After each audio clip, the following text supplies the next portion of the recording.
So if you know any good Riddick jokes for the opening of this review, please email them to goodriddickjokes@welligotnothing.com. Thank you.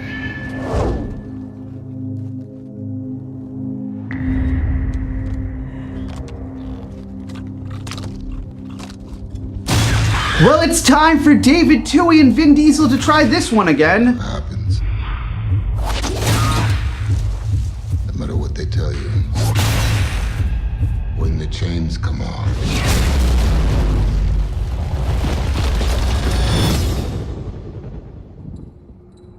you go in the first 5 seconds. Hold him down.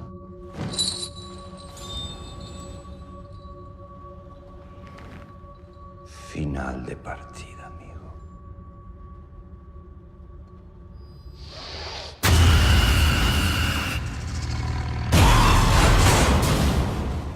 What the fuck is happening?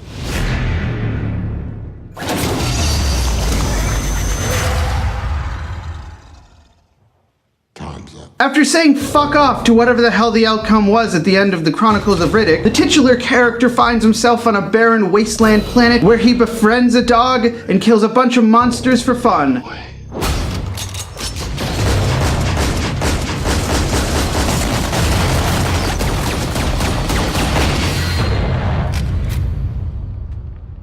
Whatever they are, they ain't so hard to kill.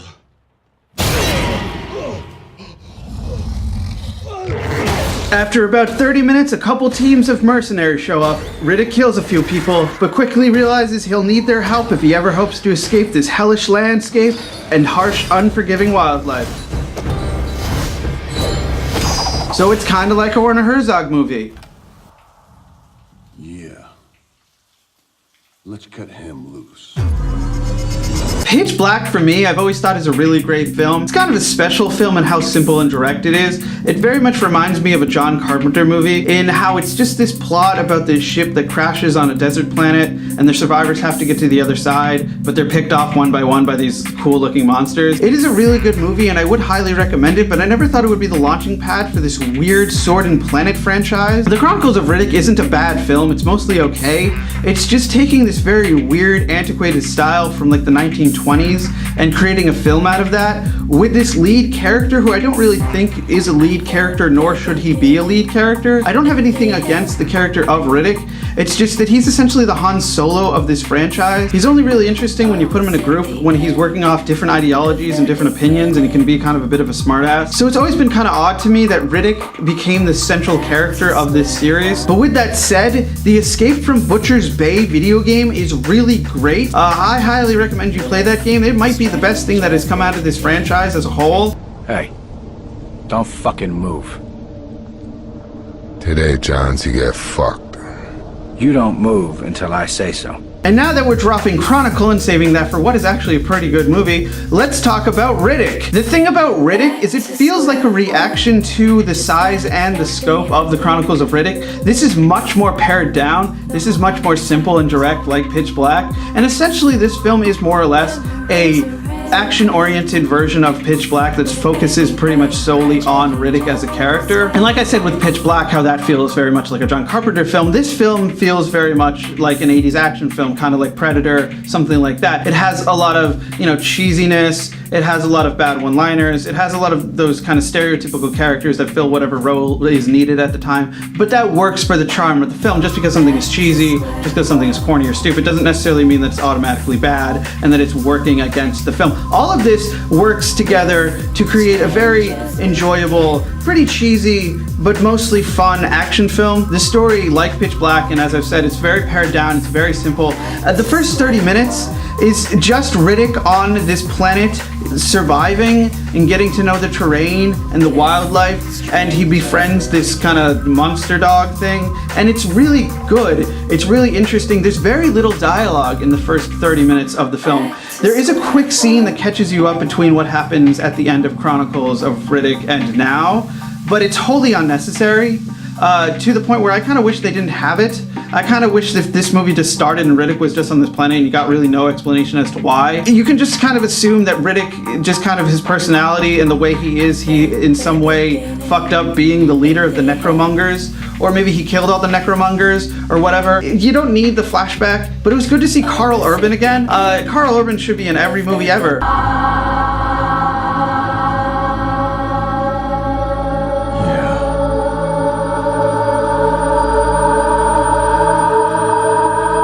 And what struck me about the first 30 minutes is it's kind of a film in and of itself, and it's kind of the best part of the film. It's just fun to watch Riddick be what is essentially just this existential being going from one experience to the next simply just to survive. It's a really enjoyable first third of the film. I would recommend the first third of this film if that was just this film. If something had fucked up and the projectors turned off and they had to restart the movie, I would have just said, you know what, the first third is worth it. And while you can tell that the movie might not have a very high budget, the filmmakers definitely did utilize everything at their disposal. It has a good look, it has good cinematography, it has a lot of practical effects, which is kind of a problem because the CGI in this movie, it never really gets anywhere above being slightly annoying because it never looks good. And I guess it is fitting that the first third of this movie, the best third of this movie, doesn't have any dialogue, because when the mercenaries show up and start talking, that's when things start to go downhill a little bit. It's not that the dialogue is bad, it's just that it's not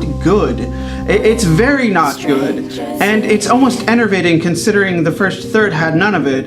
And it's like I said, it's cheesy and bland, but when the characters actually are not saying one-liners, when they're actually trying to say real things to each other, it's just kind of fucking terrible. And there's all this weird terminology for everything in this movie that I kept thinking, am I supposed to take that as a joke? For example, they keep calling Riddick's pet dog a dingo dongo, and I kept wondering, is that actually the name, or is that supposed to be some sort of like a colloquialism for that animal?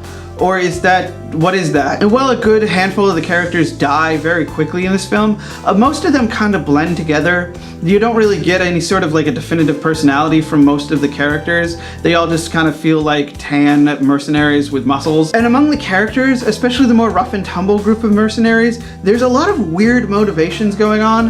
There's a lot of weird reasonings for why they're doing the things that they're doing. Kind of to the point where it rides the line where they stop feeling like real characters and they just feel like stock evil characters in a movie. And I always find that to be annoying. That's when that starts to take away from the charm and it just gets really grating. And honestly, Katie Sackhoff's character throughout this film is just really confused. It's never developed. None of the characters are really developed in this film. And while there are these slight references to things that happen outside of the situation of the film, you never really get a sense of who these people are or what they're doing. A few of the characters are connected to the events of the previous films, but like all of that stuff, you don't really need to do it. While the film is rather violent, there are these weird instances where it feels like the editing is either bad or that things were cut out and saved for the unrated DVD. I have a huge problem with this, of course, because when I pay to see an R-rated film, I pay to see everything that was intended to be in the film. Stop that bullshit. Luc Besson started that bullshit. That needs to be stopped. I thought the whole point of being a filmmaker was to produce a film in the hopes of getting it theatrically released. So why wouldn't you bring the finished product to the theater? It's because you want to sell more DVDs because all you really care about is money, right, studios? Fuck you. But overall, the editing was just not very good. It feels like either things were cut out to save time or that things were removed at the script level. That these characters have more going on, but that was all taken out in either it's on the cutting room floor or it's in some sort of previous draft of this script. And so this movie does have a lot of problems, but overall it's just a more action-oriented version of Pitch Black with its main focus being on Riddick. But I've always kind of wondered, why is it that the Riddick character never really works in a film and that these movies have never really been fully successful? And I think it is that it comes down to the Riddick character. As I said, like, he's not a lead character. He is the Han Solo of this series. He is the Wolverine of this series. He is the Rogue. He needs a group around him. He needs people to work off of. He needs to be the thorn in everyone's side. When it's just him, he's just a silent guy going around killing monsters. And while that's good, it's not really much to sustain an entire film, and nor should it be. It's kind of a fundamental thing with this type of a character, with the type of the roguish character, with the swashbuckling character. You don't make him the lead. And the thing is, there's really nothing likable about Riddick. While Vin Diesel is a really good actor, he's a likable personality, he's really good in this movie, there's nothing that you can really glob onto and kind of relate to when it comes to Riddick. He's just kind of an asshole. He has a bit of a moral code, but he's also a murderer. He'll just kill anyone that gets in his way. He doesn't really care, and that's not really the qualities that you want in a hero or a lead in your movie. And why it is I think that this series has never worked is it's been always very confused in terms of its tone and its character. Both Pitch Black and Riddick have the tones and the spirits of 80s films, different types of 80s films, of course. Pitch Black playing more on the suspenseful 80s horror sci-fi, and Riddick playing more on the action science fiction films. While Chronicles of Riddick feels like a movie that was based on an Edgar Rice Burroughs novel, very pulpy, very turn of the century, very sword and planet. And it's not that those types of stories are now cliched or that that territory has been worn to death. It's just that we as a culture collectively have moved on from the pulpy style of storytelling. We don't do that anymore. And those types of stories don't really reflect the whole of storytelling. This is kind of the thing I always like to remind people about J.R.R. Tolkien, is that his writing is not typical of writing or storytelling as a whole. And there are some people who establish their entire paradigm of storytelling based on the Lord of the Rings franchise, but believe me, that is not how you're supposed to tell a story. That is not a straightforward narrative. Tolkien's strengths were in creating a deep and rich mythology.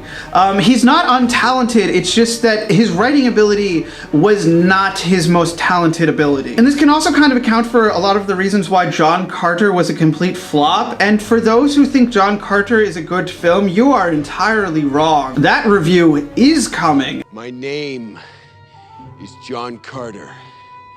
I'm from Virginia. Virginia.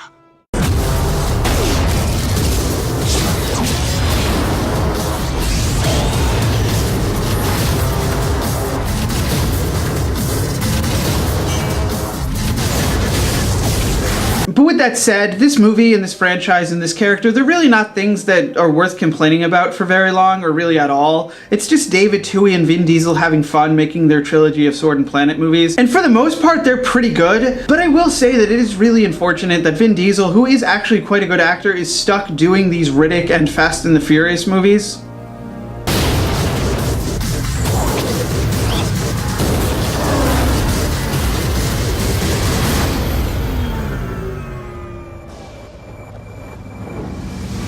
So yeah, the Riddick trilogy is the best non-trilogy that ever happened. Thank you, David Twohy and Vin Diesel. You only failed once, and then you had to remake the first movie to make up for it. Kinda like the Highlander series.